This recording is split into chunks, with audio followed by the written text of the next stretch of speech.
Detox நேயர்களுக்கு வணக்கம். இன்னைக்கு தாவேகா அப்படின்ற ஒரு கட்சி பல கட்சியிலிருந்து எம்எல்ஏக்களை, நிர்வாகிகளை எல்லாரையும் வாங்கிட்டு இருக்கிறாங்க அப்படின்னு நம்ம சொல்லணும். ஏன் வாங்கிட்டு இருக்கிறேன் அப்படின்னு நான் சொல்கிறேன் அப்படின்னா, அதில் ஒரு காரணம் இருக்குது. ஏன்னா இன்னைக்கு திமுக கூட்டணியிலிருந்து விலகி தாவேகா கூட்டணிக்கு ஆதரவு அப்படின்ற ஒரு நிலைப்பாட்டில் எடுத்திருக்கிற திரு வைகோ அவர்களுடைய வாயினால் கொடுக்கப்பட்ட ஒரு ஸ்டேட்மெண்ட், ஒரு வாக்குமூலம் அப்படின்னு கூட நம்ம எடுத்துக்கலாம். தாவேகா தலைவர் விஜய் அவர்கள், நீங்கள் திமுக கூட்டணியை முறிச்சுக்கிட்டு வெளியே வாங்க, அந்த 2 எம்எல்ஏக்களை ராஜினாமா பண்ண வைங்க, நான் அவங்கள ஜெயிக்க வைக்கிறேன் அப்படின்னு உத்தரவாதம் கொடுத்தாரு அப்படின்னு சொன்னார். இது ஒரு வகையில் ஒரு பேரம் அப்படின்னு தான் பேசுவார். அது குதிரை பேரமா எந்த பேரமோ இருக்கட்டும், ஆனால் ஒரு வகையில் பேரம் பேசப்பட்டிருக்கு. நீங்கள் கூட்டணி முறிச்சுக்கிட்டு வாங்க, உங்களுக்கு நான் என்ன பண்ணுறேன், அந்த அசூரன்ஸை நான் கொடுக்குறேன் அப்படின்னு சொல்லப்படுது. இதுக்கு முன்னாடி வைகோ அவர்கள் மேலே ஒரு குற்றச்சாட்டு முன்வைக்கப்பட்டது. தாவேகா கிட்டேருந்து கோடிக்கணக்கில் பணம் வாங்கிட்டாரு அப்படின்னு சொல்லப்பட்டது. ஸோ இந்த மாதிரி ஒரு குற்றச்சாட்டு அவர் மூலம் வைத்தாலும் அது உண்மை இல்லை அப்படின்னு அவர் விளக்கம் கொடுத்தாலும், விஜய் குறித்து இந்த மாதிரி பேசுறது உண்மைதான் அப்படின்னு அவர் கொடுத்த ஸ்டேட்மெண்ட் மூலமாக நான் தெரிஞ்சுக்க முடியுது. இது ஒரு புறம் இருக்க, திமுகவும் ஒரு குற்றச்சாட்டு வச்சாங்க. இப்போ பொதுவாக நம்ம என்ன பண்ணுவோம், கடைக்கு போனால் ஷாப்பிங் பண்ணுவோம், ட்ரெஸ் ஷாப்பிங் பண்ணுவோம், செப்பல், ஷூ, வீட்டுக்கு தேவையான பொருட்கள் அப்படின்ற பொருட்களை நம்ம ஷாப்பிங் பண்ணுவோம். ஆனால் இன்றைக்கி தாவேகா ஆட்சி அமைஞ்சதுலேருந்து ஒவ்வொரு கட்சியினுடைய எம்எல்ஏக்களை ஷாப் பண்ணுறாங்க. அதே போல் பார்த்திங்கன்னா நிர்வாகிகளை ஷாப்பிங் பண்ணுறாங்க. இந்த மாதிரி ஷாப்பிங் பண்ணி தன்னுடைய கட்சியை கட்டமைக்கிறாங்க அப்படின்னு சொல்லிட்டு ஒரு குற்றச்சாட்டு தாவேகா மேலே எதிர்கட்சிகள் என்ன பண்ணுறாங்க, முன்வைக்கிறாங்க. ஸோ இதை வச்சு தான் நம்ம என்ன பண்ணுறோம், இது மாதிரி ஆட்களை வாங்கிட்டு இருக்கோம் அப்படின்னு நம்ம சொல்கிறோன்னு வச்சுக்கோங்களேன். இதெல்லாம் ஒரு புறம் இருக்கட்டும். இது போல் அதிமுகவை டார்கெட் பண்ணி என்ன பண்ணாங்கன்னா, அந்த கட்சியை கொஞ்சம் ஓரளவுக்கு என்ன பண்ணிட்டாங்க, சதிச்சிட்டாங்க. இனி அந்த கட்சி கட்டமைப்பு அப்படின்றது ஆரம்பத்திலேருந்து வரணும் அப்படின்றத இங்கே நம்ம பார்க்க வேண்டிய ஒரு விஷயமா இருக்குது. ஏன் அப்படின்னா, ஏன்னா பெரும்பாலான நிர்வாகிகள், மூத்த நிர்வாகிகள், ஒவ்வொரு கட்சி அந்தந்த மாவட்டத்தில் இருக்கிற ஒரு சில மாவட்ட செயலாளர்கள், அந்த கட்டமைப்புகள் எல்லாத்தையுமே தாவேகா சதிச்சிருச்சு அப்படின்னு சொல்லணும். இதுக்கப்புறம் ஒரு புதிய நிர்வாகிகளை போட்டு தன்னுடைய கட்டமைப்பை அப்படின்றத என்ன பண்ணணும், கொஞ்சம் கொஞ்சமாக என்ன பண்ணணும், இங்கே புதுசாக அப்படின்ற ஒரு கட்டமைப்பில் கொண்டு வரணும் அப்படின்னு தான். ஏன்னா இன்றைக்கி நீங்கள் உள்ளே போய் பார்த்தீங்கன்னா பெரும்பாலான நிர்வாகிகள், மூத்த நிர்வாகிகள், அது மாத்திரம் இல்லை முதிர்ச்சி அடைந்த நிர்வாகிகள், எக்ஸ்பீரியன்ஸான பர்சன் யாருமே இன்றைக்கி அதிமுகவில் இல்லை. ஸோ அந்த அளவுக்கு பிளானை போட்டு தாவேகா அதிமுகவை என்ன பண்ணிச்சு, அபகரிச்சிருச்சு அப்படின்னு சொல்ல வேண்டிய ஒரு விஷயமா இருக்குது. இது போதாதுன்னு எம்எல்ஏக்களை என்ன பண்ணிட்டாங்க, அந்த பக்கம் இழுத்துட்டாங்க. ஏன்னா கிட்டத்தட்ட ஒரு 5 எம்எல்ஏக்கள் ராஜினாமா பண்ணியாச்சு. இது 6 ஆகலாம், 10 ஆகலாம், 15 ஆகலாம், 20 ஆகலாம், கூடிக்கிட்டே போகலாம் அப்படின்றது கூட இன்னமும் தாவேகா அதிமுக எம்எல்ஏ கிட்ட பேசிக்கிட்டு இருக்கிறாங்க, அதிமுக நிர்வாகிகள்கிட்ட பேசிக்கிட்டு இருக்காங்க அப்படின்ற ஒரு தகவல் தான் அதிமுக தரப்புலேருந்து இங்கே முன்வைக்க வேண்டிய ஒரு விஷயமா இருக்குது. ஸோ இப்போ என்ன பண்ணிட்டாங்கன்னா, இப்போ அதிமுகவை தவிர்த்துட்டு திமுக எம்எல்ஏக்களும் எங்கள் கூட சேருவாங்க அப்படின்னு ஒரு மிரட்டல் அப்படின்னு கூட நம்ம எடுத்துக்கலாம். ஒரு எச்சரிக்கை, மிரட்டல், ஒரு வார்னிங், எது வேணாலும் நீங்கள் எடுத்துக்கலாம். அந்த மாதிரி ஒரு விஷயத்தை அமைச்சர் சி.டி. நிர்மல்குமார் அவர்கள் இங்கே கருத்துக்களை முன் வச்சிருக்கிறார். இது ஏன் இப்போ இது மாதிரி திமுகவை டார்கெட் பண்ணணும் அப்படின்ற ஒரு விஷயம் இருக்குல்ல. இப்போது இந்த விஷயம் பூதாகரமாக கிளம்பும் பொழுது திமுகவை நம்ம சதைச்சிட்டோம் அப்படின்னு பார்த்தீங்கன்னா, இதுக்கப்புறம் நம்மளை அடிச்சுக்கிறதுக்கு யாருமே கிடையாது. அவங்க சொல்கிற வர ஸ்டேட்மெண்ட் அதுதான். ஏன்னா இப்போ அதிமுக அப்படின்ற ஒரு கட்சி இருந்தது, இன்றைக்கி அதிமுகவை சதிச்சிட்டோம். அடுத்தது திமுக தான் இங்கே நம்மளுக்கு கொஞ்சம் ஸ்ட்ராங்காக இருக்குது. நம்ம அதுவும் இல்லாமல் நம்ம அரசை எதிர்த்து கேட்குற, நியாயமாக ஆக்கப்பூர்வமாக எதிர்த்து கேட்குற இடத்துல இன்றைக்கி திமுக இருக்குது அப்படின்றதுலாம் அது நமக்கு கொஞ்சம் டேஞ்சர் தான். ஸோ அதனால் திமுகவை நம்ம இங்கே சதிச்சிட்டோன்னா அது இங்கே நம்ம என்ன பண்ணலாம், அடுத்த கட்ட லெவலுக்கு போயிடலாம் அப்படின்னு. இதுக்கப்புறம் நம்மளை எதிர்க்கிறதுக்கு அரசியல்லையோ ஆட்சியிலையோ எதிர்க்கிறதுக்கு ஆள் கிடையாது அப்படின்ற ஒரு விஷயம் தாவேகாவுக்கு தோணி இருக்கிறதா இல்லையா அப்படின்னு நம்மளுக்கு தெரியல. நீங்கள் அதிமுகவை விட்டுட்டு திமுக பக்கம் தாவுறாங்க, அவங்கள டார்கெட் வைக்கிறாங்க அப்படின்னா என்ன நோக்கமாக இருக்கும் அப்படின்னா, இங்கே அவங்க ஒரு நரேட்டிவ் செட் பண்ணுறாங்க. இது முழுக்க ஒரு நரேட்டிவ் அப்படின்றதுல எந்தவித மாற்று கருத்தும் இல்லை அப்படின்றது ஓப்பனாக வெட்ட வெளிச்சமாக தெரிஞ்சிருச்சு.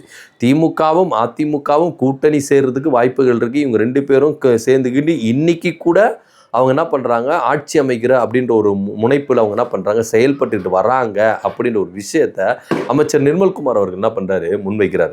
ஆனால் அதெல்லாம் அப்படி கிடையவே கிடையாது. திமுக அதிமுக அப்படின்றது இவங்க 2 பேரும் ஒன்று சேரவே இல்லை அப்படின்றத பொதுவெளியில் விடுதலை சிறுத்தைகள் கட்சி தலைவர் திருமாவளவன் அவர்கள் தெளிவாக ஒரு தனியார் தொலைக்காட்சிக்கு பேட்டி கொடுத்தார். ஆக்சுவலாக இந்த மாதிரி ஒரு பேச்சை வெளியில் இருக்கிற ஒரு ஆள், அதாவது சுதீஷ் அவர்கள், சுதீஷ் அவர்கள், தேமுதிகவை சேர்ந்த சுதீஷ் அவர்கள் முன் வச்சாரு, கொண்டு வந்தாரு அப்படின்னு தான் விடுதலை சிறுத்தைகள் கட்சி தலைவர் திருமாவளவன் அவர்கள் என்ன பண்றாரு, முன்வைக்கிறார். ஸோ அது வரும்பொழுது இதுல திமுக உடன்படவே இல்லை, அதிமுகவும் உடன்படவே இல்லை. கூட்டணி கட்சிகளுக்குள்ள இருக்கிற எங்களுக்கு தெரிய வரணும், ஏன்னா அது நாளை பின்ன தெரிஞ்சிச்சுன்னா அது வேற மாதிரி போர்ட்ரேட் ஆகும் அப்படின்றதுனால எங்களுக்கு தெரியப்படுத்தணும் அப்படின்ற ஒரு கடமைக்காக திமுக தலைவர் மு.க.ஸ்டாலின் அவர்கள் எங்களை கூப்பிட்டு சொன்னார். இதில் எனக்கு உடன்படலை, இந்த மாதிரி ஒரு விஷயங்கள் வந்து உங்கள் காதில் போடுறேன் அப்படின்னு தான் சொன்னாரே கண்டி. இதில் ஒருபோதும் திமுக தலைவர் ஒத்து வரவில்லை, இது செட் ஆகாது அப்படின்னு அப்பவே சொல்லிட்டாரு அப்படின்னு சண்முகம் ஐயா சொல்லிட்டாரு, வீரபாண்டி ஐயா சொல்லிட்டாரு, திருமாவளவன் சொல்லிட்டாரு.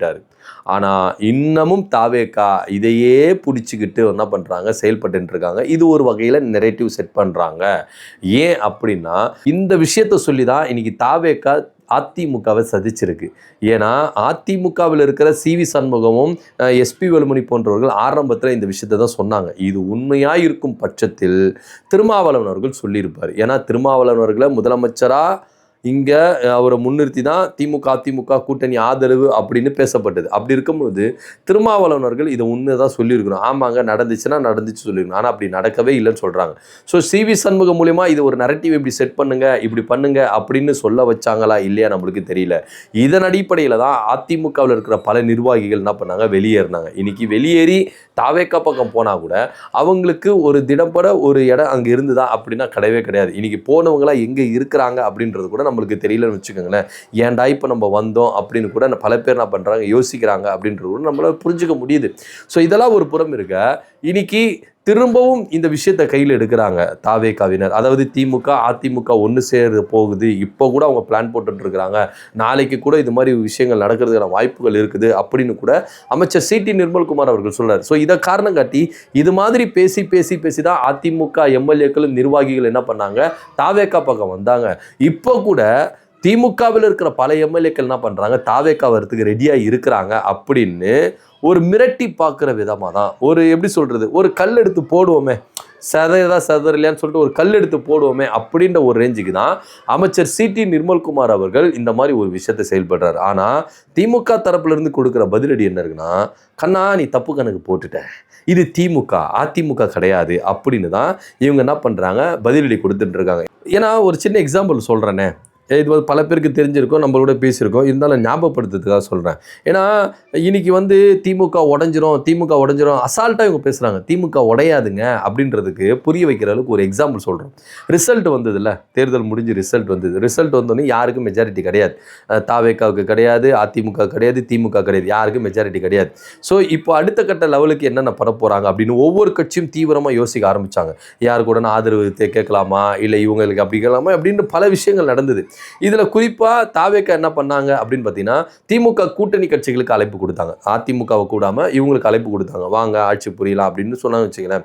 இப்போது அப்படி இருக்கும்பொழுது தாவேகா ஒரு பக்கம் என்ன பண்ணாங்க, தங்களுடைய எம்எல்ஏக்கள் என்ன பண்ணாங்க, ஒரு ரெசார்ட்டில் என்ன பண்ணாங்க, பூட்டி வச்சாங்க, யாரும் வெளியே போயிடக்கூடாது. ஒருவேளை திமுக எதனா சதிச்சிருமோ அப்படின்ற ஒரு அச்சம், ஒரு பயம் விஜய் அவர்களுக்கு இருந்தது. ஏன்னா எம்எல்ஏக்கள் மேலே யாரையும் நம்பல அவங்க. ஓகேவா, எம்எல்ஏ யாரையும் நம்பலை, யாரையுமே நம்ப முடியாதுப்பா, என்ன வேணால் எதனா நடக்கலாம் அப்படின்னு தான் தாவேகா என்ன பண்ணாங்கன்னா, ஒவ்வொரு எம்எல்ஏக்கள் என்ன பண்ணாங்கன்னா ஒரு ரெசார்ட்டில் போட்டு அடைச்சாங்க. இந்த பக்கம் அதிமுக ஆல்ரெடி இவங்க வந்து பார்த்தீங்கன்னா ரெசார்ட்டுக்கு பேர் போனவங்க தான். உடனே என்ன பண்ணாங்க, எல்லாரையும் கூட்டிட்டு போயிட்டு பாண்டிச்சேரி ரெசார்ட்டில், ஏன்னா தமிழ்நாட்டு ரெசார்ட்டுக்குள்ள வச்சா யாருன்னா உள்ளே பூந்துருவாங்கன்னு சொல்லிட்டு பாண்டிச்சேரி ரெசார்ட்டில் என்ன பண்ணாங்க, போட்டு அடைச்சிட்டாங்க. ஸோ இப்போ ரெண்டு கட்சிகளும் தாவேகாவும் அதிமுகவும் தன்னுடைய எம்எல்ஏக்களை நம்பல, அவங்க மேலே எந்த ஒரு நம்பிக்கையும் இல்லை அப்படின்ற போது எல்லாருமே என்ன பண்ணாங்க, ரெசார்ட்டில் போட்டு அடித்தாங்க. ஆனால் இங்கே ரொம்ப ஃப்ரீடமாக சுற்றிட்டு இருந்தவங்க திமுக எம்எல்ஏக்கள் ஜெயிச்ச உடனே எல்லாருமே என்ன பண்ணாங்கன்னா, எல்லா ஊரில் இருந்து பஸ்ஸு பிடிச்சோ, ட்ரெயினை பிடிச்சோ, ஃப்ளைட்டை பிடிச்சோ எல்லாரும் என்ன பண்ணாங்க, அறிவாலயத்துக்கு தான் வர பார்த்தாங்களே கண்டி எந்த ஒரு ரெசார்ட்லேயும் அவங்க அடையவே இல்லை.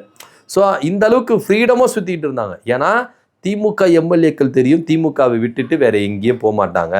பதவி சுகத்துக்காகவோ, இல்லை அதிகார சுகத்துக்காகவோ, இல்லை ஆட்சியில் நம்ம இருக்கணும், அதிகாரத்தில் இருக்கணும் அப்படின்ற ஒரு எண்ணம் திமுகவுக்கு வந்ததே கிடையாது, வரவும் வராது.